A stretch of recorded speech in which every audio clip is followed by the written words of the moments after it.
सर्वे भवन्तु सुखिनः सर्वे सन्तु निरामयाः सर्वे भद्राणि पश्यन्तु मा कश्चित् दुःखात् भवेत्। ओम शांति शांति शांति। ईश्वर को प्रणाम करने के बाद हम अपने व्यायाम को शुरू करेंगे। 3 व्यायाम को शुरू करेंगे, ठीक है। पूरे शरीर को खींच के ले आओ, माथे को लगाओ, घुटने से माथे को लगाओ, घुटना मुड़ना नहीं चाहिए। अश्व संचलन 4 आप लोग अपना अपना आई कार्ड निकाल के अपने पैर के नीचे रख दें, अपने मैट पर 5 6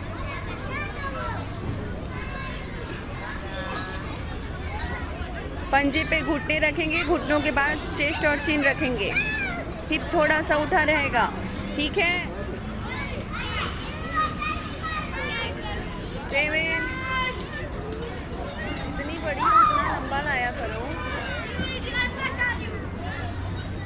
खींच के और पीछे ऊपर देखने की कोशिश करो, हाथ सीधा रखो, बहुत अच्छे। 8 पर्वतासन, हाथों से पूरे शरीर को पीछे ढकेलेंगे, एड़ियां जमीन से लगी होंगी। 9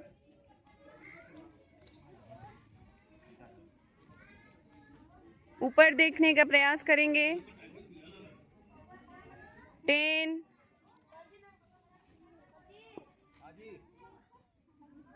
हाथों से खींच के पीछे लॉक करके सिर को लगाएंगे, घुटने से घुटना सीधा रहेगा। ऊपर का सर किए हो किसान। 9 अच्छा 11 सब लोग और जाओ पीछे, कोई पीछे नहीं जा रहा, बस हाथ उठाए हो, कान से हाथ को लगाओ और कान के साथ ही हाथ पीछे ले जाओ अपनी अपनी क्षमता अनुसार। 12 घुटना मुड़ना नहीं चाहिए इसमें, ठीक है।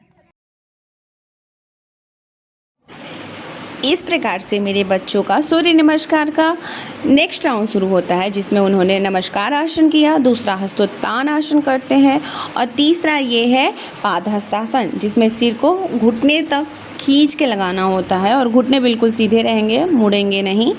और उसके बाद नेक्स्ट चौथा आसन करते हैं ये अश्व संचलन, जिसमें एक पैर पीछे जाता है, थाई तक ज़मीन से लगाएंगे और एक पैर आगे स्थायी रहेगा। और उसके बाद पर्वत आसन करते हैं ये।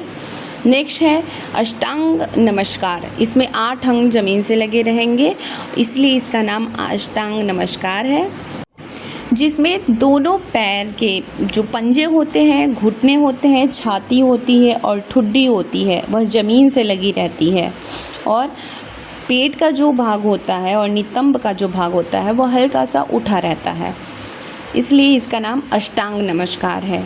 इसे करने से हाथों की और पैरों की मांसपेशियां मजबूत होती हैं, फेफड़ों तक श्वास शक्ति यह देता है। इसमें श्वास को पूरी अच्छे तरीके से रोक के रखना होता है।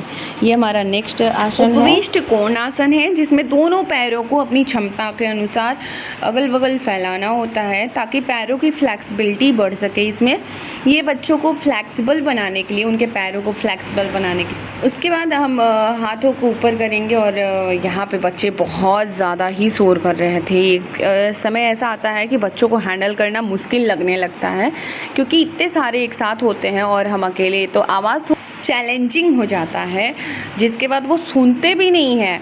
लेकिन कोई बात नहीं, सब हो जाता है धीरे धीरे। तो यहाँ पे हम बच्चों को बोल रहे हैं कि वो पैरों को ऐसे फैलाओ और हाथों को ऊपर करने के बाद वो, क्योंकि उनको कभी कभी साइड कन्फ्यूज़न हो जाता है कि कौन से साइड से क्या किया जा रहा, तो उनको हाथों को उठा के कि इस हाथ से उठा के हम अपोजिट पैर की तरफ हाथ को लॉक करके दूसरे पैर से पंजे को पकड़ने का प्रयास करेंगे। इससे क्या होता है कि कमर की चर्बी, पेट की चर्बी और बाकी चीज़ें भी जो भी होती है फ्लेक्सिबिलिटी, वो अच्छी होती है। महिलाओं के मूल भाग में होने वाले इन्फेक्शन में भी यह काफ़ी ही ज़्यादा कारगर होता है। और इसके बाद हम कुछ सेकेंड ऐसे साइड होल्ड करेंगे ताकि हमारी जो फ्लेक्सिबिलिटी है वो थोड़ा सा स्थायी रूप से बन सके।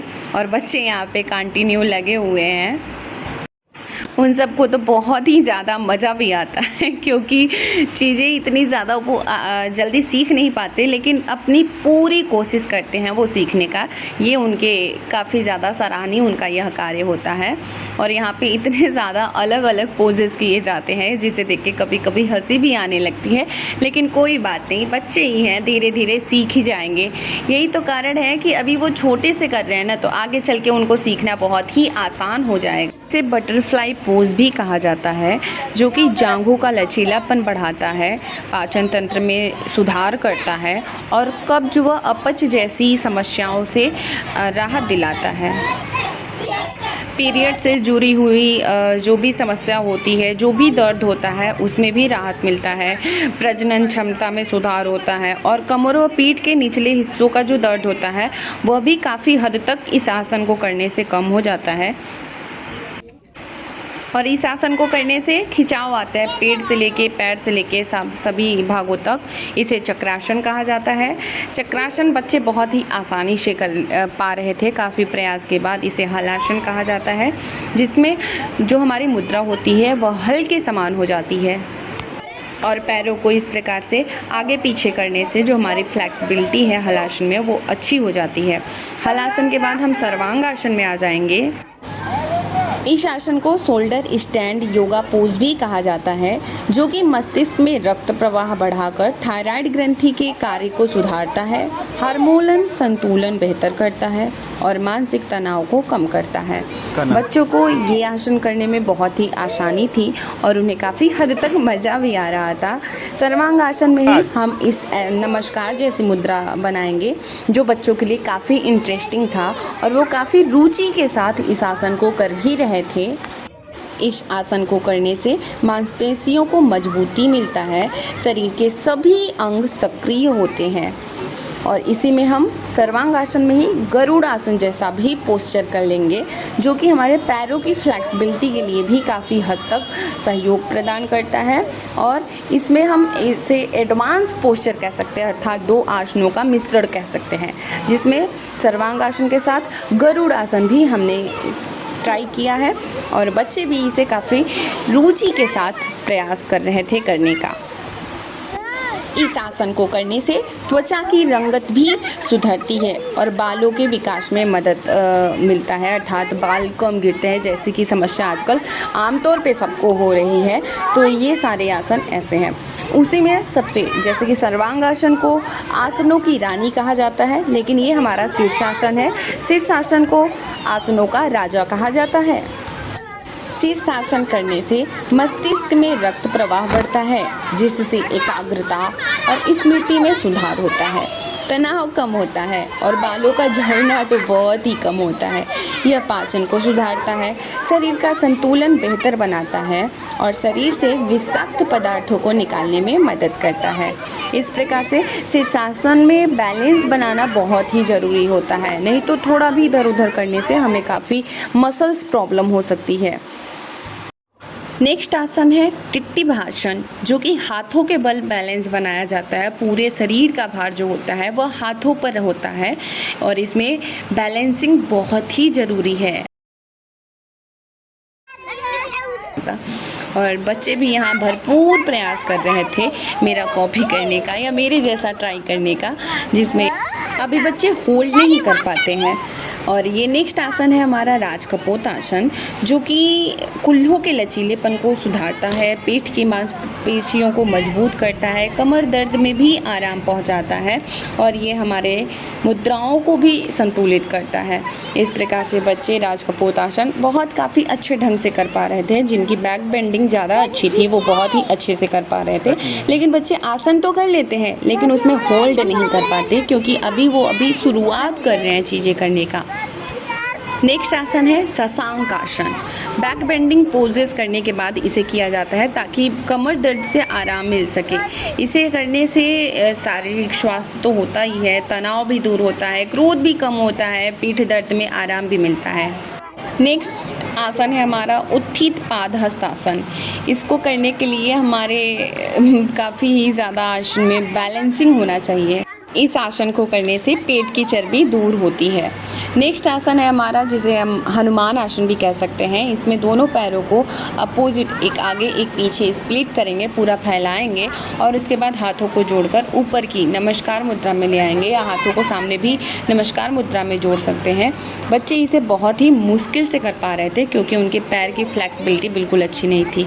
इसे मंडूकासन कहा जाता है और ये हमारा सबसे आसान पोस्चर है जिसे हम वृक्षासन कहते हैं और बच्चे इसे बहुत ही आसानी से कर पा रहे थे और काफ़ी ही ज़्यादा अच्छे ढंग से इसमें बैलेंस बना पा रहे थे और ये एकाग्रता को बढ़ाने के लिए बहुत अच्छा आसन माना जाता है।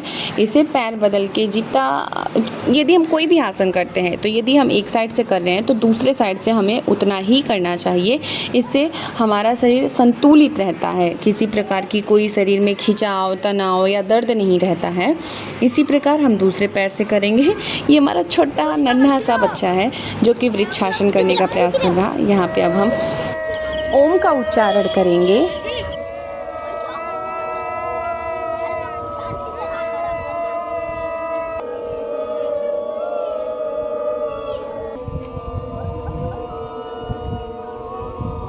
भ्रामरी प्राणायाम करेंगे जिसके लिए हम अपनी अंगूठे से कान को दबा के ढकेंगे, है ना, दबा।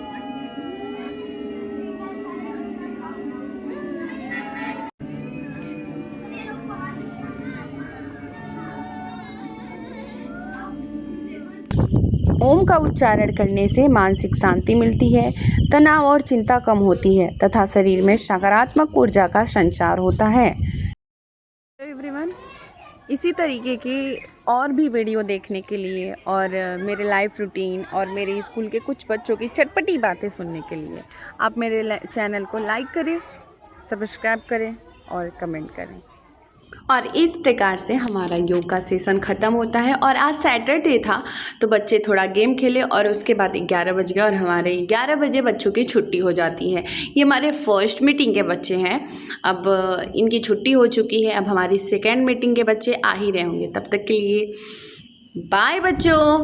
अब हम सेकेंड मीटिंग के लिए, या हमारी सेकेंड मीटिंग की स्कूल जो होती है वो 11 बजे से स्टार्ट होती है, उसके लिए अब हम एक स्थान से दूसरे स्थान पे जा रहे हैं क्योंकि हमारे दोनों सेशन या जो बच्चों की पाली है वो अलग अलग चलती है।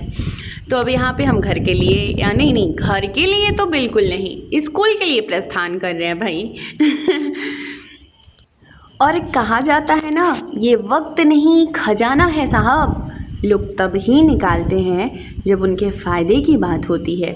बिल्कुल सही बात है, जब किसी के फ़ायदे की बात होती है तब भी लोग वक्त निकालते हैं, नहीं तो आप हज़ारों बार, सैकड़ों बार बुलाते रह जाएं।